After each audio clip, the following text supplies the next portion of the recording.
Hello students, कैसे हो आप सब। We come up with another video in which we will discuss about the back exercise question answers of chapter number 11, that is your our solar system, in which we will discuss that how solar system works and how solar system is useful to us and sun is useful to us. So सबसे पहले है fill in the blanks.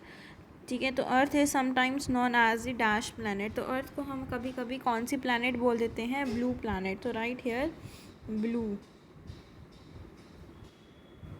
The earth completes one rotation about its axis in dash hours 24.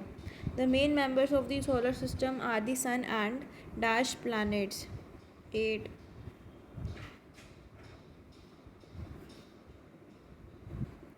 The sun is huge source of dash and dash heat and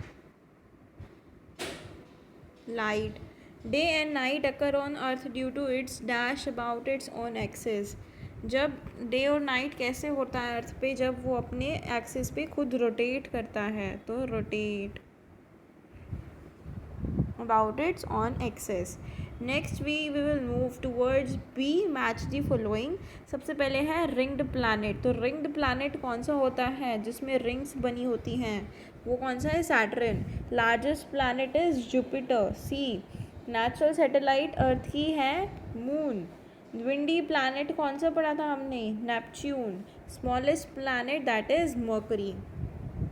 Next we will move towards C, that is tick the correct options. So first is the number of planets in our solar system. हमारी solar system में कितने planets हैं? 8.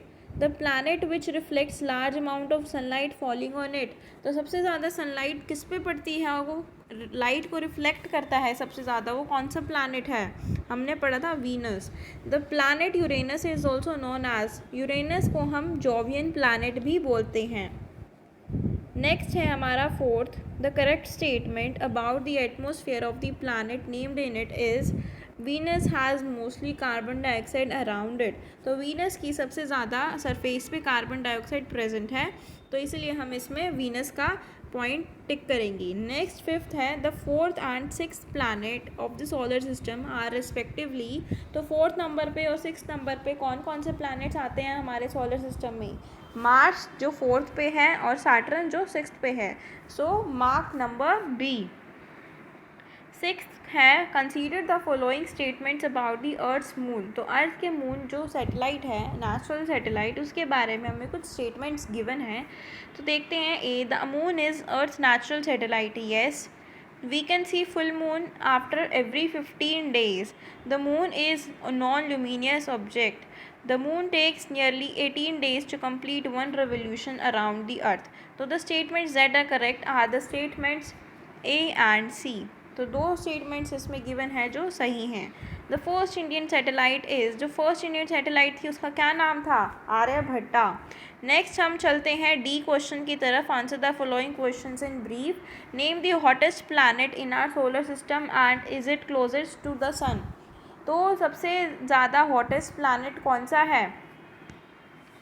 Venus है. और क्या ये closest है सन के? नहीं, ये क्लोजेस्ट नहीं है. सो हम लिखेंगे no, it is not closest to sun.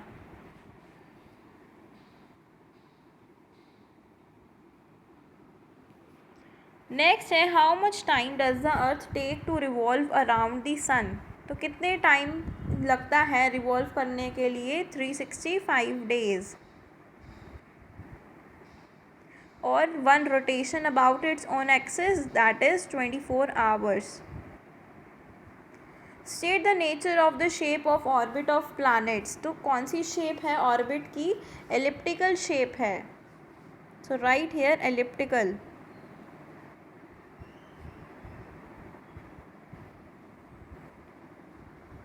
Next है right the meaning of the term artificial satellite. Artificial satellite कौन सी सैटेलाइट्स होती हैं जो मैनमेड होती हैं? तो इसके बारे में हमें लिखना है. तो let's see where it is.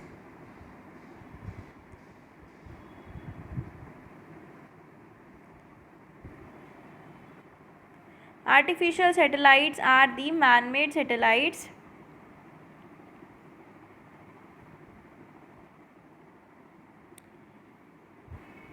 which can be made to revolve around the earth, they are much closer to the earth than the moon.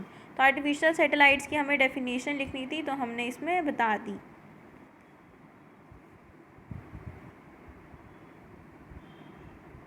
Next चलते हैं ई पार्ट की तरफ. ई पार्ट है हमारा how is sun useful to us. Sun हमारे लिए कैसे useful है, तो इसमें हमें सन के यूजेस लिखने हैं.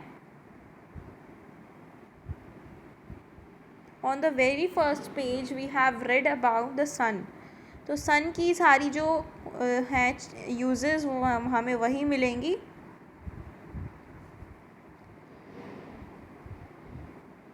The sun is source of huge energy. It gives out energy in the form of heat and light. We call the energy received from the sun as solar energy. I mark it with another pen so you can see clearly.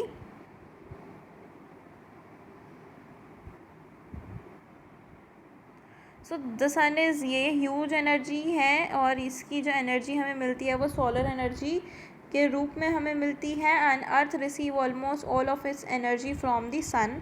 जो sun है वो हमारी growth, maintenance, all forms of life के लिए useful है.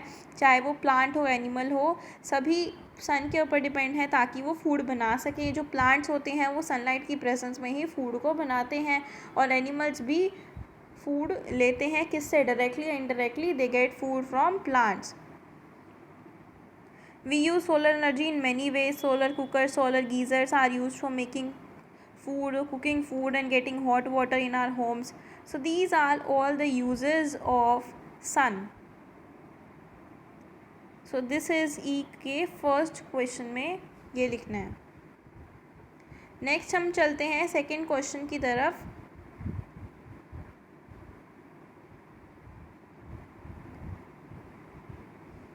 That is name the terrestrial planets and why they are so cold. Terrestrial planets हमारे जो आगे के 4 होते हैं प्लैनेट्स, उनको टेरेस्ट्रियल प्लैनेट्स बोलते हैं.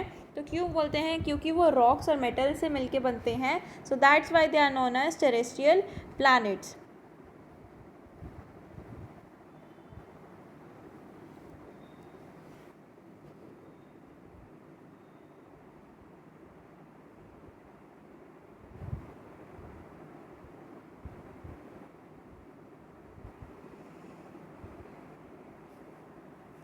मरकरी, वीनस, ये आपको लिखना है. Mercury, Venus, Mars have structure similar to that of the earth and they are made up of rocks and metal. So these planets are known as terrestrial planets.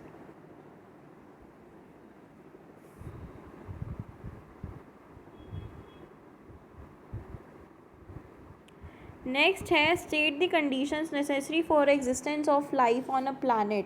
तो ऐसी कौन कौन सी कंडीशंस हैं जिससे हम ये कह सकते हैं कि प्लानट पे life is possible.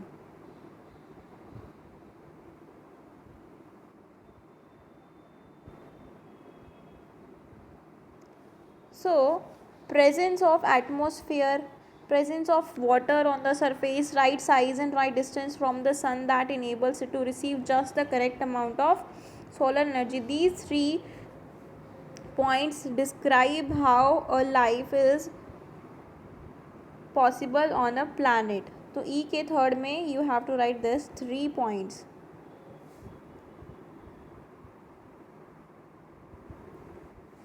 Y do we observe phases of moon. हम फेजेस ऑफ मून को कैसे ऑब्ज़र्व करते हैं, क्यों ऑब्ज़र्व करते हैं?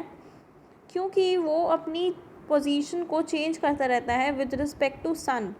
So that's why we see the phases of moon.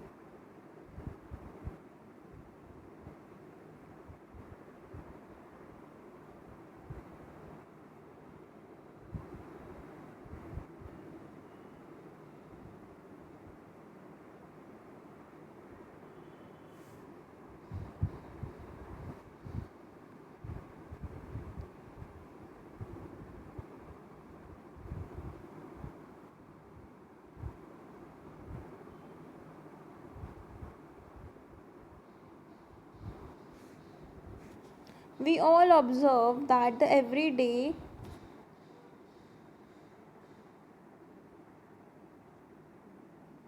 Size और शेप उसका बदलता रहता है gradually. This is because of the changes in the relative position of earth and moon with respect to the sun. So the different appearances of the moon on different days are known as phases of moon. So E के fourth में ये लिखना है.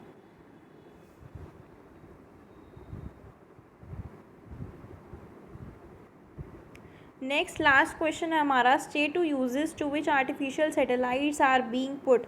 तो artificial satellites के क्या uses हैं वही हमने डिस्कस करने हैं. They are used in communication for transmitting radio, telephone and television signals. They are also used for weather forecasting and remote sensing. Are also being used to collect information about the other planets and the stars. India launched its first artificial satellite named Aryabhatta in 1975.